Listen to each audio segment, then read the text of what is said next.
Halo guys, seperti biasa hari ini kita bakal ngelanjutin lagi alur cerita dari Iblis Murim Butuh Psikolog. Bagi kamu yang bingung, bisa tukar playlist kita, Iblis Murim Butuh Psikolog, atau kamu bisa klik link playlist yang ada di deskripsi. Oh iya, obrolan Isekai juga udah luncurin membership kan, jadi pokoknya semoga kamu bisa tuh gabung di member buat support channel ini lebih jauh. Membernya juga murah guys, cuma 9.000 doang. Nah, untuk kamu yang udah setia nonton di sini, terima kasih banget. Dan sekarang ayo kita masuk ke kisah Iblis Murim Butuh Psikolog part 42.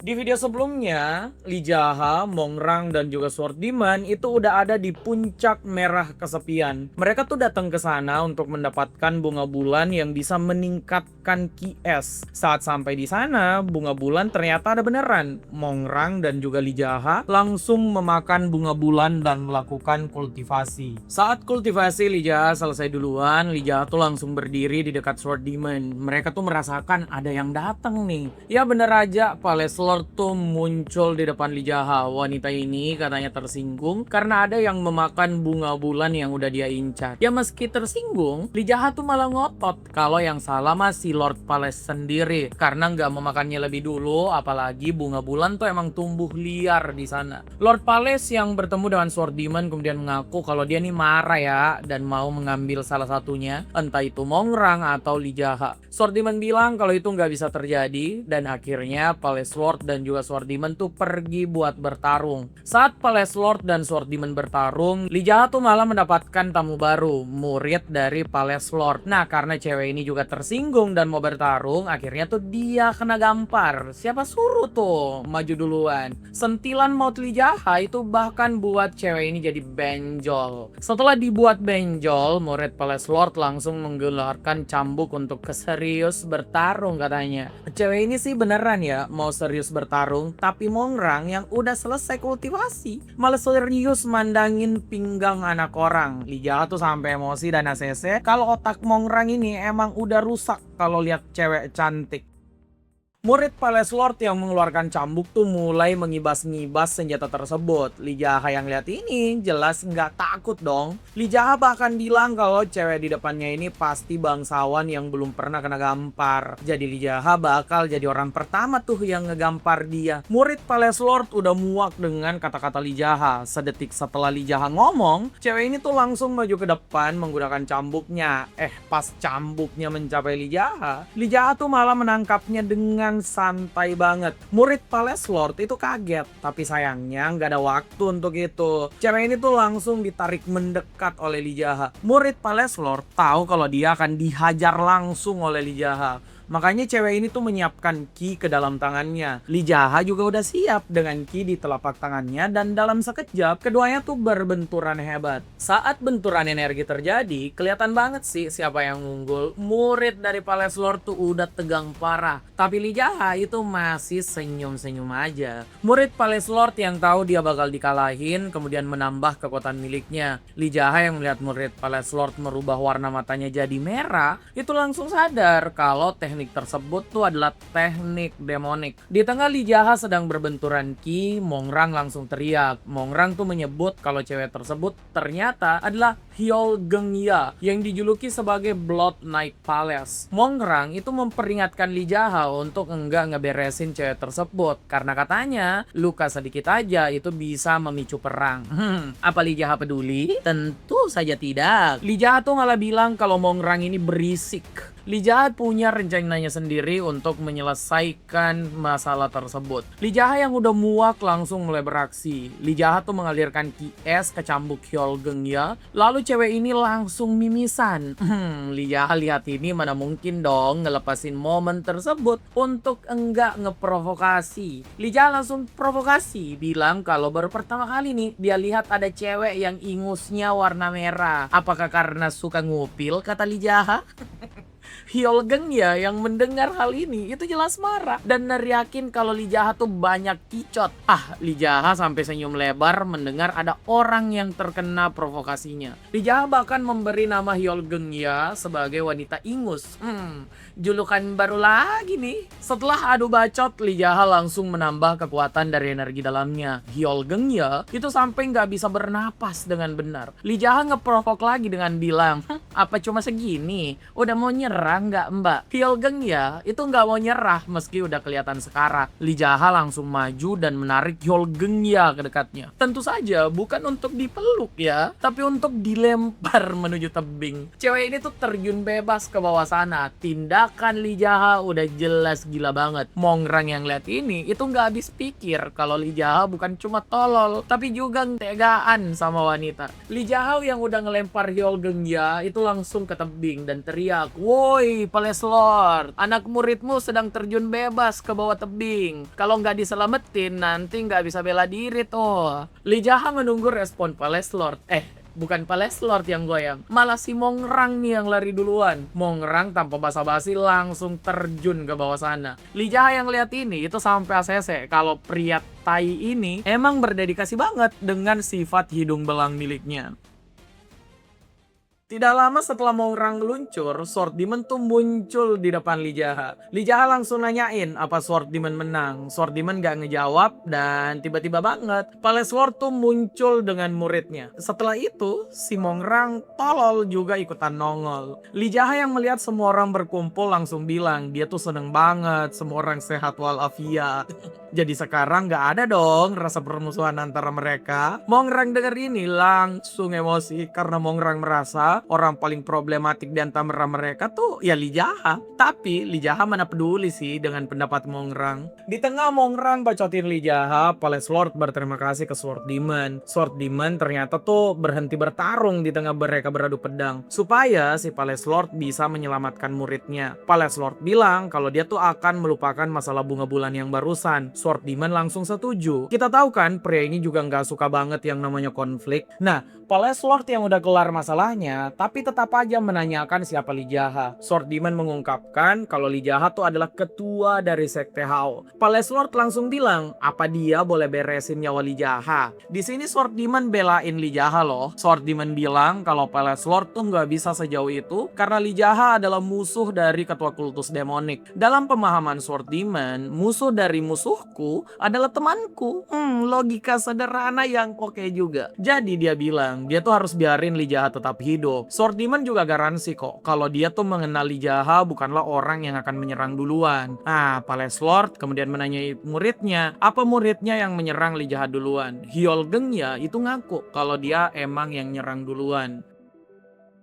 Setelah mendapatkan jawaban dari muridnya, Palace Lord malah salah fokus ke kening muridnya tersebut. Hyolgeng yang ngaku ke gurunya kalau dia tuh kena sentil Lee Jaha. Palace Lord langsung menghela napas dan merasa kalau muridnya kayaknya sih masih bocah ya. Palace Lord tuh langsung meminta maaf atas nama muridnya. Palace Lord bilang kalau muridnya tuh belum pernah keluar melihat biangku yang luas. Jadi dia tuh nggak paham apa-apa. Sword Demon mengerti hal tersebut. Nah setelah ngomong dengan Sword Demon, Palace Lord tuh ngomong ke Lee Jaha. Masalah bunga bulan itu emang selesai, tapi masalah sentilan Lee Jaha ini nih yang harus diselesaikan sekarang. Palace Lord janji kok tindakannya tuh nggak akan mengancam nyawa Lee Jaha. Sword Demon kemudian maju lagi. Abang-abangan Lee Jaha ini emang bisa diandelin. Sword Demon bilang kalau Lee Jaha ini orang bermanfaat jika mereka memang mau melawan ketua kultus demonik. Sword Demon tuh bilang kalau dia garansi ya Lee Jaha tuh nggak serius melawan murid Palace Lord. Sword Demon cerita nih kalau Lee Jaha serius, hal tragis tuh katanya bakal terjadi pada murid Palace Lord. Sword Demon ngaku kalau muridnya aja itu sampai cepirit saat melawan Lee Jaha. Mongrang yang denger ini itu langsung memerah mukanya karena aibnya dibuka di depan cewek cantik. Lee Jaha yang emang gak tahu malu itu langsung maju memperkenalkan diri kalau benar dia tuh emang pendekar sejati yang membuat murid Sword Demon cepirit di celana. Semua orang denger Lee Jaha ngomong dengan bangga tuh langsung masang emot batu. Setelah orang terdiam, Mongrang adalah pria yang maju duluan. Pria hidung belang ini maju ke depan Hyolgengnya. Mongrang tuh berusaha cerita kalau dia cepirit bukan karena kalah bertarung, tapi karena obat pencahar. Hyolgengnya sampai nggak tahu harus merespon apa. Kita tinggalkan dulu deh pria tai dan wanita ingus itu dulu. Sekarang, Sword Demon menyuruh Lee Jaha memperkenalkan dirinya dengan benar pada Palace Lord. Lee Jaha langsung maju dan memperkenalkan dirinya. Lee Jaha bilang kalau namanya adalah Lee Jaha, sang pemimpin dari Sekte Hao. Palace Lord yang memperhatikan Lee Jaha bilang kalau dia sih bisa lihat ya Lee Jaha ini kuat, tapi kayaknya sih udah gila. Setelah Lee Jaha memperkenalkan diri, Mongrang juga memperkenalkan dirinya. Pria ini tuh menggunakan nama aslinya yaitu Mongyon dari keluarga Mong. Palace Lord yang mendengar langsung kagum karena orang-orang ortodoks ternyata masih menyisakan orang yang punya sopan santun meski terhadap anggota sekte demonik. Mongrang memasang senyum paling manisnya di depan Palace Lord untuk menggoda murid Palace Lord dong, tapi malah dicuekin. Lee Jaha dari jauh sampai tertawa lihat Berakman ini dicuekin. Mongrang yang tahu kalau dirinya ditertawakan Lee Jaha langsung marah ke Lee Jaha. Lee Jaha langsung bilang kalau pria tai ini masih mau cepirit kah kalau berani macam-macam. Mongrang langsung bilang kalau Lee Jaha nih makin hari makin banyak kebacot. Sword Demon sebagai abang-abangan di sana langsung memperkenalkan Palace Lord dengan benar juga. Nama wanita tersebut ternyata Yo Soryong dan merupakan senior dari Sword Demon. Yo Soryong diakui sebagai Palace Lord dari Blood Knight Palace. Sword Demon juga menceritakan kalau Palace Lord tuh punya dendam pribadi pada ketua kultus demonik karena suami Palace Lord dibereskan oleh ketua kultus demonik saat mereka masih muda. Palace Lord bilang kalau Sword Demon nih menjelasinnya terlalu detail bro. Sword Demon bilang kalau itu nggak masalah, toh suami dari Palace Lord juga adalah teman dekat dari Sword Demon. Setelah Sword Demon memperkenalkan Palace Lord, Sword Demon tuh menanyakan siapa nih murid dari Palace Lord. Cewek ini yang dari tadi kita panggil Hyolgeng ya, ternyata memiliki nama asli Gyoyong. Sword Demon sampai kaget dengar nama Gyoyong karena dia tuh nggak nyangka Gyoyong udah tumbuh besar. Kayaknya sih bukan murid doang ya, tapi mungkin anak Palace Lord, tapi ini masih mungkin. Setelah interaksi Sword Demon pada Gyoyong, di sisi lain murid Sword Demon mah pikirannya udah kemana-mana tentang Gyoyong. Pembicaraan terus berlanjut. Palace Lord menanyakan ke Sword Demon apa yang akan Sword Demon lakukan mulai dari sekarang. Sword Demon ngaku kalau dia tuh ternyata berharap banget Im Sobaek, pemimpin aliansi Murim, duel dengan ketua kultus demonik. Kalau itu terjadi, Sword Demon ngaku kalau dia bakal jadi penonton doang. Tapi kalau skenario lain terjadi, di mana perang besar antara pihak aliansi Murim melawan sekte demonik terjadi, Sword Demon ngaku dia akan berpihak pada kubu yang lebih lemah. Setelah menjelaskan semua rencananya, Sword Demon menanyakan ke Palace Lord apa yang akan wanita ini lakukan. Palace Lord ngaku ya, kalau dia tuh benci banget dengan ketua kultus demonik dan enggak mau hidup di bawah langit yang sama. Sayangnya, jika ingin berpihak ke aliansi Murim, Palace Lord juga nggak sudi. Sword Demon yang mendengar jawaban dari Palace Lord langsung menyangga. Sword Demon jujur aja ke Palace Lord kalau saingan dari kultus demonik sekarang itu tinggal aliansi Murim. Kalau aliansi Murim jatuh, maka semua orang bakal binasa. Sword Demon bilang bukan cuma Palace Lord yang bakal diratakan, tapi semua biksu yang sedang bersembunyi itu juga bakal ditelan oleh kultus demonik jika aliansi Murim dikalahkan. Palace Lord sampai terdiam tuh dengan penjelasan tersebut. Palace Lord kemudian bilang kalau dia akan memikirkan keputusan lagi. Setelah pembicaraan antara Palace Lord dan juga Sword Demon, Palace Lord tuh mengajak makan semua orang sebelum mereka berpisah. Sword Demon juga setuju. Nah, semua orang berangkat tuh buat makan-makan. Saat semua orang mulai berjalan bersama, Lee Jaha maju nih ke dekat Palace Lord. Lee Jaha jujur aja, dia tuh menceritakan kalau dia sedang menuju ke lembah bunga, mau membereskan para assassin yang ada di sana. Lee Jaha tanpa basa-basi meminta bantuan dari Palace Lord. Semua orang sampai terdiam, kok ada sih orang yang lancangnya minta ampun, baru kenal aja udah mau dibantuin misi berbahaya. Palace Lord yang bingung dengan sikap Lee Jaha sampai menanyakan ke Sword Demon, nih orang gila beneran gak sih? Sword Demon menghela napas sambil ngaku kalau dia juga gak yakin Lee Jaha nih waras atau gila. Mongrang tiba-tiba maju ke depan. Mongrang bilang ke Palace Lord kalau Lee Jaha nih emang orang gila dan dia bisa pastikan. Mongrang juga ngaku kalau dia tuh lihat Lee Jaha ngelempar murid Palace Lord tanpa ampun. Paleas Lord kemudian menanyakan ke Mongrang kalau Li Jaha gila, kenapa mereka bepergian bersama. Mongrang dengan wajah sedih mengaku kalau dia juga nggak tahu. Li Jaha yang dengar semua pembicaraan ini itu ikutan menghela napas, kemudian bilang dia emang tuh selalu ya dikelilingi oleh orang tidak waras. Mas ini emang gila kayaknya. Karena udah nggak sadar kalau orang yang paling nggak waras di sana itu cuma dia seorang. Li Jaha yang dari tadi omong kosong bahkan mulai dicuekin oleh Sword Demon. Palace Lord sekarang menanyai Li Jaha, apa yang akan dia dapatkan jika bantu Li Jaha ke lembah bunga. Li Jaha bilang, kok bisa sih Palace Lord cari untung? Li Jaha ngaku ya, kalau Li Jaha selamat dari lembah bunga, itu udah keuntungan loh untuk Palace Lord. Nah, Palace Lord yang denger ini, itu jelas makin bingung dengan kata-kata Li Jaha yang makin ngaco. Palace Lord menanyakan apa maksud Li Jaha nih. Kenapa dia bisa dapat untung jika Li Jaha selamat? Li Jaha menjelaskan dengan tenang. Mereka semua yang ada di sana itu punya kebencian kan dengan ketua kultus demonik. Nah sayangnya, faktanya tuh kebencian gak cukup untuk mengalahkan ketua kultus. Karena mereka itu semua lebih lemah dari ketua kultus demonik. Jadi alih-alih membalas dendam sendiri-sendiri, Li Jaha bilang kalau mending mereka tuh collab kayak YouTuber buat ngehajar ketua kultus demonik. Lebih rame kan, garansi menangnya lebih besar. Nah, Li Jaha yang udah kepalang bacot itu langsung bacot tentang dirinya.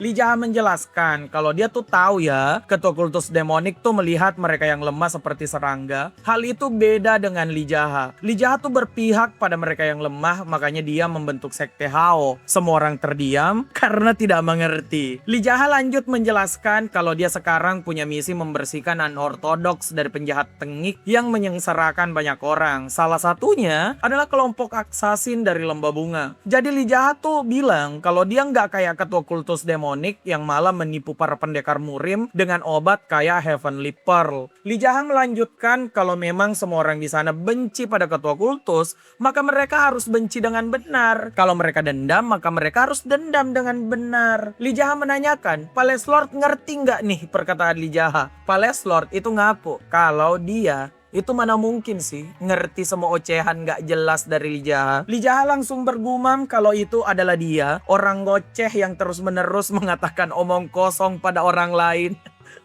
Ini orang asli gila bener dah. Li Jaha ini emang jahanam guys. Dia aja bilang kalau omongannya tuh adalah omong kosong, tapi malah berharap orang lain ikutan ngerti. Setelah membuat pusing semua orang, Li Jaha mengajak semuanya untuk melanjutkan perjalanan. Pria ini tuh jalan duluan loh, kayak dia aja yang bakal jadi tuan rumah. Padahal tuan rumahnya kan Palace Lord ya. Makanya tuh semua orang sampai merinding lihat kelakuan Li Jaha.